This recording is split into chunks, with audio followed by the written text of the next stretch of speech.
qual que é o seu tipo de fé nesse momento de coronavírus, de pandemia mundial, de uma forma como talvez nenhum de nós de 3 gerações tenha visto até hoje? Qual o teu tipo de fé? Pô, João, esse vai ser um vídeo sobre fé? Vai, mas eu sou ateu. Como é que eu vou assistir um vídeo sobre fé? Eu gosto de você, mas eu sou ateu. Mas quem disse que ateu não tem fé? Fé é você acreditar em algo que não é um desdobramento claro e natural de um processo.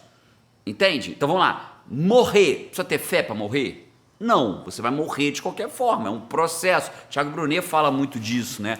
Grande amigo Tiago Brunet, baita pastor, baita palestrante. Você precisa, é um processo morrer, você não precisa ter fé para morrer, entende? Num caminho natural, se você engravidar, tiver relação sexual, houver o óvulo fecundar, você vai ficar 9 meses, em torno de 38 semanas, o bebê vai nascer, é um processo. Você não precisa ter fé para aprender a nascer, entende? É um processo. Beleza, mas aí eu morro. Aí quem acredita que existe algo além da vida, como é o meu caso, né? Eu acredito em Deus, eu sou cristão, talvez de um jeito diferente de você, mas não importa, né? Deus é maior do que os potinhos que a gente cria para as religiões. Eu tenho fé que depois da vida, depois da morte, tem a vida verdadeira. Nossa casa não é aqui não é a minha casa, né? Aqui é onde eu moro nessa minha jornada, mas minha casa é do lado de lá. Um dia eu falo sobre por que eu acredito nisso e quais são as evidências que eu tenho sobre isso, né? Evidência, quando eu falo, é científica, né? Ou ao menos com forte indício científico. Mas eu sou ateu, eu acredito que não tem nada depois da morte. Fé! Entende? Você não tem uma prova para me provar que não tem nada depois da morte. Aí você diz para mim assim, mas você também não, Jerônimo. Eu falo, claro que não. Nem eu tenho, nem você tem. Por isso que a gente tem fé e eu te honro por isso. Bate aqui. A gente está igualzinho no mesmo barco. Nós dois precisamos ter fé. Então, do que eu vou falar hoje nesse vídeo? Eu vou falar hoje sobre ter fé. Ter fé é acreditar. Então vamos lá, trabalhei um mês, sou empregado, tenho um salário de R$2.000, ao final desse mês é um processo natural, que eu vou receber.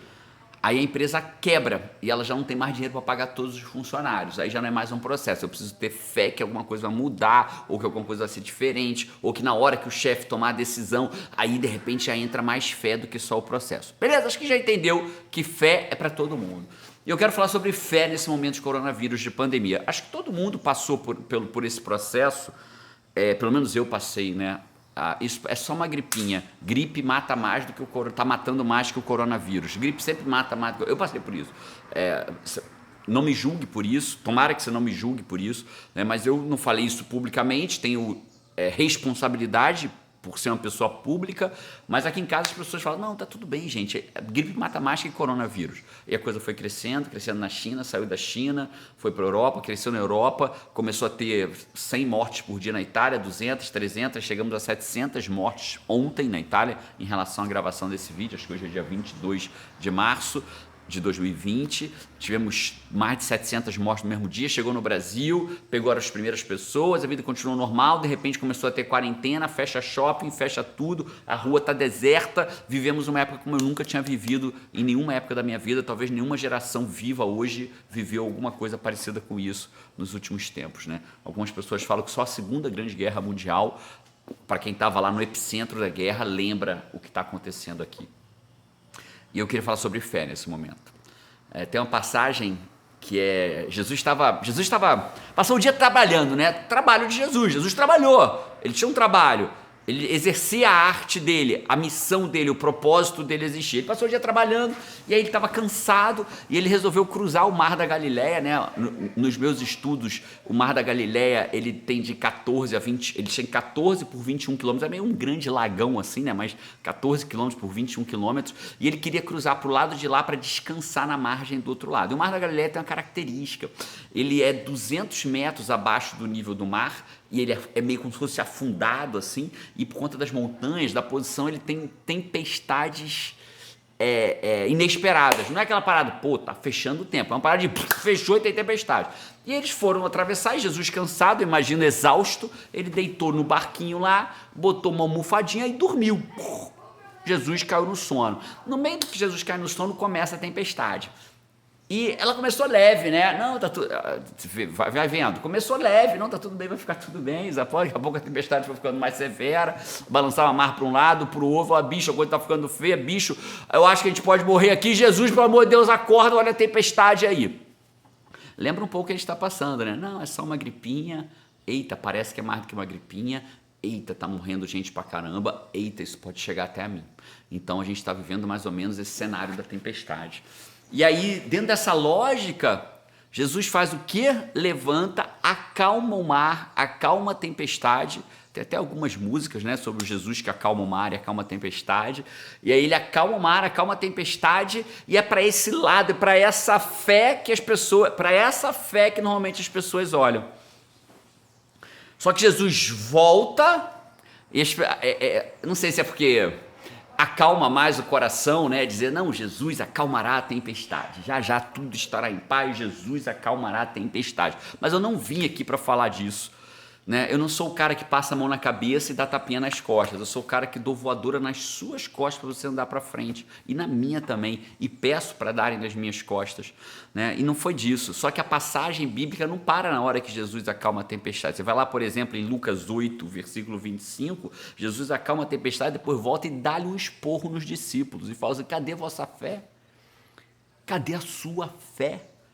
Então, entende a lógica? Então, existem dois tipos de fé. Existe a fé medrosa, pelo amor de Deus, Jesus, o que vai acontecer comigo? Existe a fé corajosa. Por exemplo, Jesus estava no meio da multidão e aí tocam nele e falam, tocaram em mim. E fala, claro, porra, claro, licença poética, beleza? Porra, claro que tocaram em você, Jesus, bicho. Tá de sacanagem? Tem milhares de pessoas aqui, alguém tocou, um monte de gente tá tocando em você. Ele falou, não, alguém tocou de mim, saiu virtude de mim.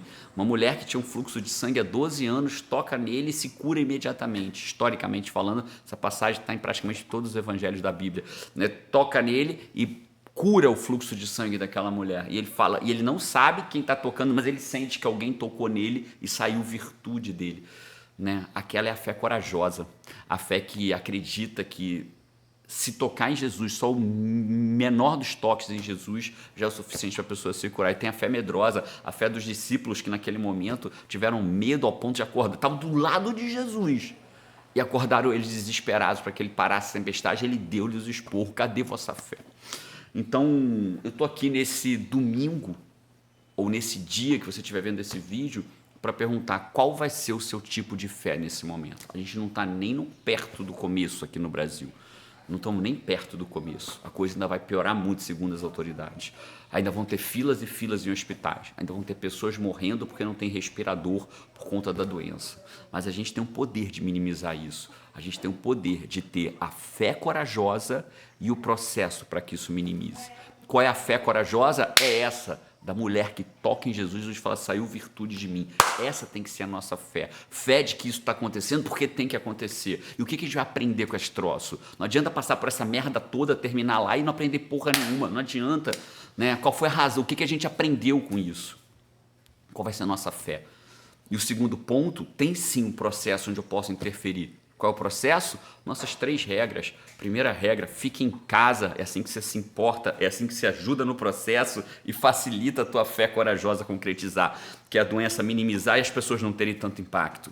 Segundo, somos maiores que isso, é a nossa hashtag do nosso projeto 40 vezes melhor, né? Você está dentro de um vídeo de um projeto 40 vezes melhor, eu estou gravando um vídeo por dia, sempre ao meio-dia, em todos os canais do IGT Coaching, para que você ouça sobre isso. Então, segundo, somos maiores que isso. Terceiro, assuma o comando desse momento. Não seja, assuma o comando, seja mulher no meio da multidão que vá só para tocar em Jesus e não os discípulos medrosos naquele momento. Eu honro os discípulos, eu tenho medo e eles eram humanos como nós somos, né? Mas a nossa fé precisa ser corajosa. A gente precisa olhar não só para o Jesus que acalma a tempestade, mas para o Jesus que se irrita quando a gente não teve a fé de que tudo ia ficar bem. Então, qual vai ser a tua fé?